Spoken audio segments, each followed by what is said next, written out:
Fala pessoal, tudo bem com vocês? Aqui é o Lucas, esse é mais um vídeo sobre Price Action. Comentar um pouco sobre o índice futuro semana finda 12 de abril, comentar a semana e a expectativa para as próximas, ok? Bem, a semana fechou com uma grande outside down, é uma barra externa de baixa, sendo a segunda barra de baixa consecutiva. Essa semana 15, ela representou uma falha de H4 ou um double bottom bull flag, é um fundo duplo em forma de bandeira de alta. Então, na semana 4 e 5, foi a primeira tentativa de retomar a tendência de alta anterior, que já está vindo desde novembro, setembro do ano passado. Semana 7 formou um H2, um fundo duplo, que também falhou. Na semana 11, um H3 com barra de sinal fraca, falhando. E na semana 13, um double bottom, tanto com a semana 10 como um fundo duplo mais baixo com a semana 4, um H4 e falhou. Né? Então, a H4, geralmente quando a H4 falha, ela gera um movimento em duas pernas durante mais ou menos de 10 a 12 barras para o lado contrário da H4. Né? Então, no caso, seria a probabilidade de fazer duas pernas laterais antecedentes para as próximas semanas. Ok? Em contrapartida, no índice futuro, a gente já está há 11 semanas em um mercado de ordem limitada. O que significa? Os participantes estão operando contra rompimentos em barras do semanal. Então, quando ele tenta romper acima de barra, eles entram vendas, e quando tentam romper abaixo de barra, entra compras. Então, vendedores estão entrando acima de barras, compradores estão entrando abaixo de barras e fazendo scalps. Como a lateralidade é um equilíbrio, ambos os lados estão fazendo dinheiro, como por exemplo, os que compraram abaixo da semana 5, stop mais abaixo, saíram scalp, os que compraram acima da semana 8, os que venderam acima da semana 8 saíram com scalp e até conseguiram 2 para 1. Os que compraram abaixo da semana 8 escalaram suas posições e conseguiram sair no break-even de suas posições perdedoras no zero e conseguiram fazer dinheiro nessas operações em que eles escalaram mais abaixo. Então, ambos os lados estão fazendo dinheiro, e uma característica de mercado de ordem limitada é que eventualmente ocorre um rompimento, e quando esse rompimento ocorre, esse lado, um dos lados costuma ficar preso, como ocorreu aqui, os que compraram abaixo da semana 8, e quando eles ficam presos, isso dá combustível a fazer uma segunda perna para baixo. Eu vou até dar um exemplo aqui melhor no intraday, nos 5 minutos. Vamos pegar aqui na sexta-feira, ver que na abertura teve bastante price action de ordem limitada. Vendedores entrando acima, compradores abaixo, e eventualmente duas barras de alta acima da média, fechando próximo de uma delas fechando próximo de sua máxima.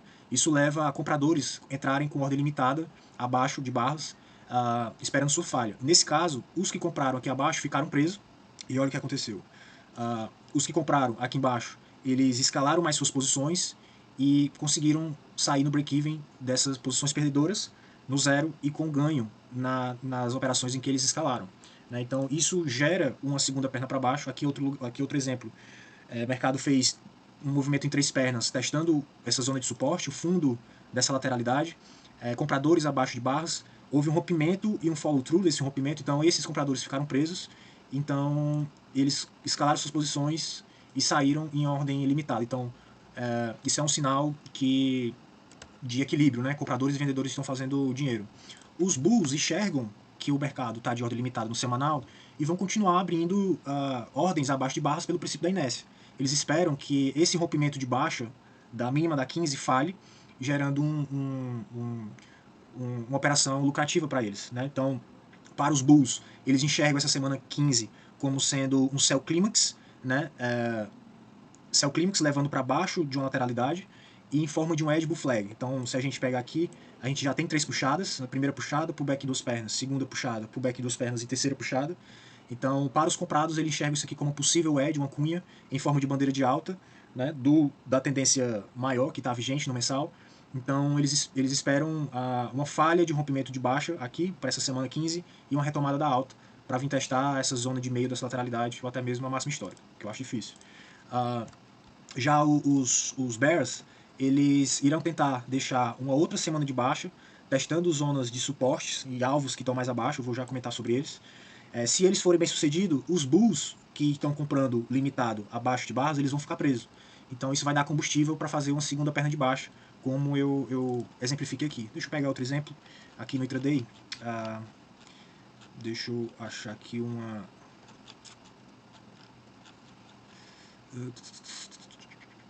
Veja só, nesse rally aqui de alta, os bulls que estão comprando abaixo de barras, eles ficaram presos após esse sell-off, eles não conseguiram sair de todas as suas posições, né? Então, quando ele retesta essas zonas onde eles estavam presos, eles saem das posições compradas, ou seja, eles vendem as posições e isso dá combustível para fazer uma segunda perna.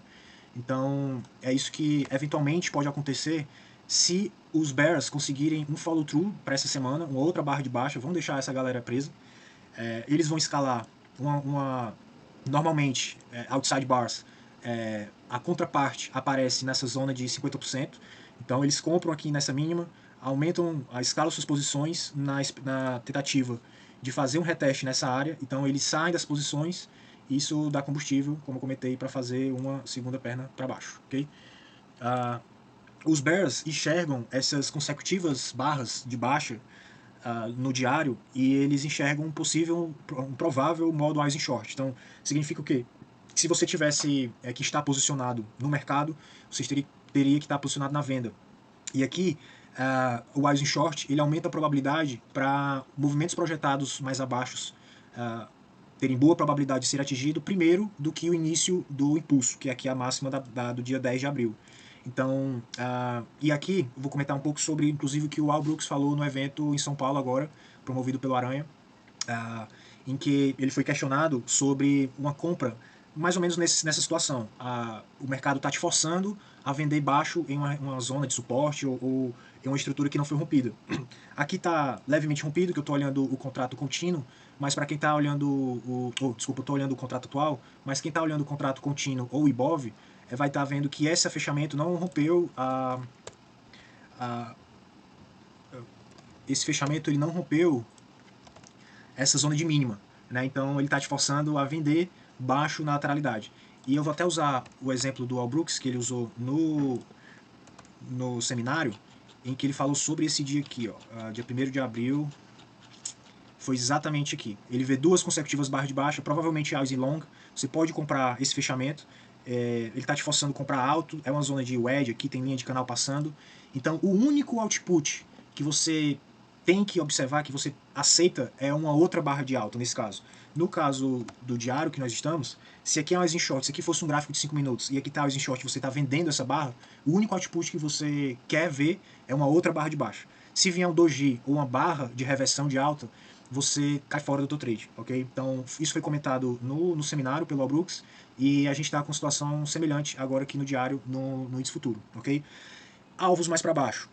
Bem, desde o sell-off, desde janeiro que houve esse sell-off profundo, ele acabou formando um L1 aqui no mensal, ele acabou formando um L1, um fail breakout, uma primeira tentativa de entrada para os vendidos de um topo duplo dessa grande lateralidade, né?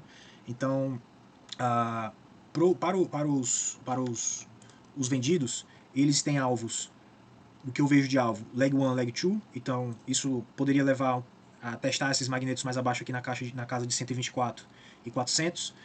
Tem algumas lateralidades como essa, que também está coincidindo, essa zona. Movimentos projetados desse impulso de baixa já está dando se isso aqui é um novo impulso, um novo rompimento, a probabilidade desse movimento projetado ser atingido primeiro do que esse é boa, né?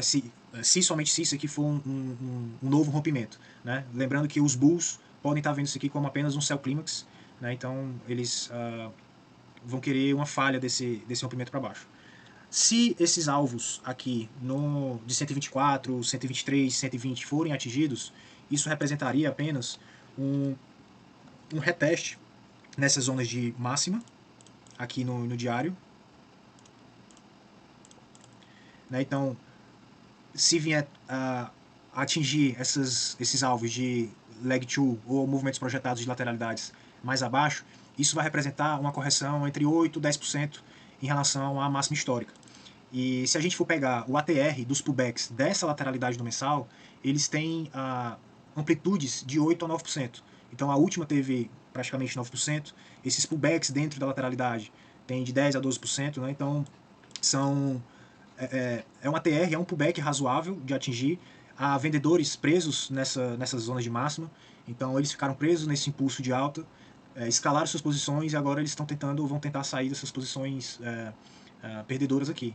Então, um pullback mais profundo agora para a próxima semana pode levar. Eu, particularmente, acho que a gente tem os Bears estão com a probabilidade levemente a favor deles para levar o preço a fazer price action mais lateral a descendente para as próximas semanas, né? Pelo Ibov, essa outside bar ela está com a EMA flat, isso sugere mais lateralidade. É o primeiro fechamento abaixo da média móvel já de vários fechamentos acima, né? Então vamos ver. Então essa é a minha análise para essa semana. Resumindo, eu vejo levemente a favor para os Bears levarem o preço mais para baixo para as próximas 10 semanas, mas vamos ver como é que se comporta a segunda terça-feira, né? Lembrando que o output ideal para os Bears seria uma continuação desse rompimento. Eu não sei se vai ter alguma influência essa guerra, o ataque do Irã, mas isso é irrelevante na nossa metodologia. Então, ficar ligado aí nos primeiros dias da semana, segunda ou terça-feira, isso vai dar boas dicas de como a semana vai fechar, ok? Então, boas semanas a todos e bons trades. Abraço!